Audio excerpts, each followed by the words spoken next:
Hi guys, இன்றைக்கி நம்ம வீடியோவில் என்ன பார்க்க போகிறோம் அப்படின்னா வில்லியம் ஷேக்ஸ்பியரோட சானட் 3. இதோட டைட்டில் என்ன அப்படின்னா look and thy glass and tell the face thou வியூவர்ஸ். நம்ம முன்னாடி வீடியோவில் சொன்ன மாதிரியே சானட் 3 வந்து ப்ரோக்ரியேஷன் சானட் அண்ட் ஃபேரிட் சானட்னு சொல்லுவாங்க. ப்ரோக்ரியேஷன் சானட்னா என்ன அப்படின்னா, இவர் ஷேக்ஸ்பியர் வந்து அவர் ஃப்ரெண்டுக்காக எழுதியிருப்பார். அவரோட ஃப்ரெண்டோட நேம் மென்ஷன் பண்ணாமல் என்ன ரெஃபர் பண்ணியிருப்பாங்க அப்படின்னா ஃபேரியட்னு ரெஃபர் பண்ணியிருப்பாங்க. அதனால தான் 1 to 126 சானட்ஸை வந்து ஃபேரிட் சானட்ஸ்னும், ஃபஸ்ட்டு 17 என்ன சொல்லியிருப்பாங்க அப்படின்னா, அவர் வந்து மேரேஜ் பண்ணாமல் இருப்பார். மேரேஜ் பண்ணி சில்ட்ரன்ஸ் வந்து உனக்கு இருக்கணும் அப்படிங்கிறத வந்து அவருக்கு சொல்கிற மாதிரி இந்த சானட்ஸ்னு எழுதுனதுனால இது ப்ரோக்ரியேஷன் சானட்ஸ்னு சொல்லுவாங்க. இப்போ வந்து போயமுக்குள்ளே போகலாம். Look and thy glass and tell the face thou வியூவர்ஸ். ஓகே, இந்த லைனில் தை அப்படிங்கிற வேர்டுக்கான மீனிங் என்ன அப்படின்னா யுவர்னு அர்த்தம். லாஸ்ட்டாக ஃபேஸ் தோ வியூவர்ஸ், அந்த தோக்கு என்ன மீனிங் அப்படின்னா யூன்னு அர்த்தம்.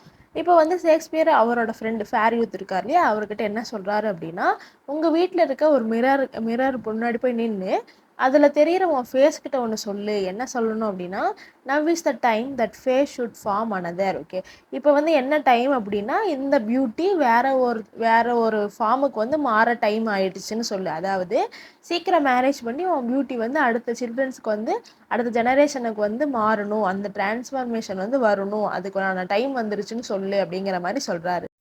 Next, whose fresh repair if now thou not renewest. Okay, இதில் என்ன சொல்கிறாங்க, ஃப்ரெஷ் ரிப்பேர் அப்படிங்கிறது அவரோட அடுத்த ஜெனரேஷன், அவரோட சில்ட்ரன்னு சொல்கிறாங்க. ஒருவேளை இந்த மாதிரி ஃப்ரெஷ் ரிப்பேர் நீ பண்ணலை, அந்த மாதிரி ரினியூவஸ்ட் நீ பண்ணலைன்னா என்ன ஆகும் அப்படின்னா, thou dost beguile the world unbless some mother. Okay, இந்த வேர்ல்டை வந்து நீயே சீட் பண்ணுற மாதிரி ஆயிரும். ஹோல் வேர்ல்டுமே இப்போ ஒருத்தர் இருக்கார் அப்படின்னா அவர் அதுக்கப்புறம் அவர் மேரேஜ் பண்ணணும், அடுத்தது அவங்களுக்கு சில்ட்ரன் சொல்லணும், அடுத்த ஜெனரேஷன் போகணும். நீ வந்து அந்த மாதிரி உன்னோட பியூட்டியை ரினியூவஸ் பண்ணலை அப்படின்னா இந்த வேர்ல்டையே நீ ஏமாத்துற மாதிரி ஆயிரும். அது மட்டும் இல்லாமல் ஏதோ ஒரு விமன் உனக்கு வந்து ஒய்ஃபாக வருவாங்க இல்லையா, அவங்களோட மதர்ஹுட்டையே நீ பறிக்கிற மாதிரி ஆயிரும். அதனால் வந்து நீ இப்படி இருக்காத அப்படிங்கிற மாதிரி சொல்கிறார். Next, for where is she so fair whose uneared womb disdains the tillage of thy husbandry. Okay, இந்த 2 லைன்ஸில் வந்து லைன் 6லேருந்து 5 போனால் தான் புரியும். disdains the tillage of thy husbandry. tillage அப்படின்னா கல்டிவேஷன் அர்த்தம், ஹஸ்பண்டரி அப்படின்னா எதையோ ஒன்று வளர்க்குறாங்கன்னு சொல்லுவாங்க இல்லையா, அது அப்படின்னு அர்த்தம்.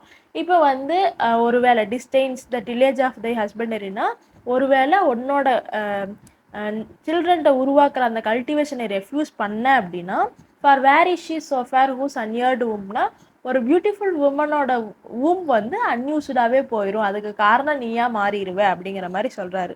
Next, or who is he so fond will be the tomb of his self love to stop பாஸ்டரிட்டி.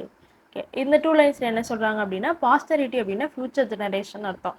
இந்த உலகத்தில் வந்து யாருமே எனக்கு ஃப்யூச்சர் ஜெனரேஷன்ஸ் யாரும் வேண்டாம், எனக்கு என்னோட செல்ஃப் லவ் போதுன்னு சொல்லிட்டு ஃபூலிஷாக யோசித்து ஸ்ட்ரெயிட்டாக வந்து டெத்துக்கு போனவங்க யாருமே கிடையாது. ஆனால் நீ வந்து உனக்கு செல்ஃப் லவ் தான் வேணும்னு இருக்க அப்படிங்கிற மாதிரி சொல்கிறாரு.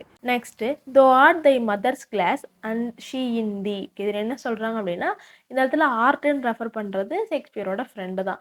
நீ வந்து யார் அப்படின்னா உன்னோட மதரோட ரிஃப்ளெக்ஷன். உங்கள் மதர் வந்து கண்ணாடியில் பார்த்தாங்கன்னா உன் உருவம் தெரியும். ஏன்னா அவங்களோட பியூட்டியோட அனதர் ஃபார்ம் தானே நீ. அப்படிங்கும்போது அவங்களோட பியூட்டி எப்படி இருந்தாங்க அப்படிங்கிறது வந்து உன் மூலயமா யார் வேணால் பார்த்துக்கலாம், அவங்களோட ரிஃப்ளெக்ஷன் நீ அப்படிங்கிற மாதிரி சொல்கிறாங்க. Next, calls back the lovely April of her prime. Okay, இந்த இடத்துல வந்து ஏப்ரல் வந்து ஸ்ப்ரிங் டைம்னு சொல்லுவாங்க. போன சானட்டில் சொன்ன மாதிரியே ஏப்ரல் ஸ்ப்ரிங் டைமில் எதை வந்து சிம்பலைஸ் பண்ணுது அப்படின்னா ஒருத்தங்களோட அடல்ட்ஹுட் ஸ்டேஜை வந்து சொல்லுது. அதாவது அவங்க ரொம்ப யூத்தாக இருப்பாங்க இல்லையா, அப்போ வந்து ரொம்ப பியூட்டியாக இருப்பாங்க, அந்த ஸ்டேஜ் வந்து ரெஃபர் பண்ணுது. இந்த இடத்துல வந்து அவங்க அம்மா வந்து உன்னை பார்த்தாங்க அப்படின்னா அவங்க அம்மாவுக்கு அவங்களோட அடல்ட்ஹுட் அந்த ஸ்டேஜ் வந்து ரீகால் ஆகும். ஏன் அப்படின்னா அவங்களோட பியூட்டியோட ரிஃப்ளெக்ஷன் தானே நீ அப்படிங்கிற மாதிரி சொல்கிறாரு. So through windows of thine age shall see. Okay, இதில் என்ன சொல்கிறாங்க அப்படின்னா அதே மாதிரி தான் லைக்வைஸ் உனக்குமே ஓல்டேஜ் ஆச்சு அப்படின்னா நீயும் பார்க்கலாம். எப்படி அப்படின்னா despite of wrinkles this thy golden time. Okay, நீ வந்து உனக்கு ரிங்கிள்ஸ்லாம் வந்து ரொம்ப வயசே ஆனாலுமே உன்னோட சில்ட்ரன்ட்டோட ஃபேஸை பார்த்தா உன்னோட கோல்டன் டைம் உனக்கு ஞாபகம் வரும். எப்படி உங்கள் அம்மாவுக்கு வந்து உன்னை பார்த்தா அவங்களோட ப்ரைம் டேஸ் ஞாபகம் வருதோ அதே மாதிரி நீயும் ரொம்ப ஓல்டு ஆனாலுமே உன்னோட சில்ட்ரனை பார்க்கும்போது உன்னோட ப்ரைம் டேஸ் வந்து உன்னோட கோல்டன் டைம் வந்து உனக்கு ஞாபகம் வரும் அப்படிங்கிற மாதிரி சொல்கிறாங்க. லாஸ்ட் 2 லைன்ஸ்ல என்ன சொல்றாங்க அப்படின்னா, "but if thou live remembered not to be, die single and thine image dies with thee." Okay. இப்போ வந்து நீ எப்பயும் போல சிங்கிளா தான் இருப்பேன், மேரேஜே பண்ண மாட்டேன் அப்படின்னு சொல்லிட்டு இருந்த அப்படின்னா, நீ சிங்கிளாவே செத்துருவ. உன்னோட இமேஜும் நெக்ஸ்ட் ஜெனரேஷனுக்கு வந்து உன்னோட பியூட்டி நெக்ஸ்ட் ஜெனரேஷனுக்கு போகாம உனக்குள்ளேயே செத்துரும் அப்படிங்கிற மாரி இந்த சானட்ட முடிக்கிறாரு.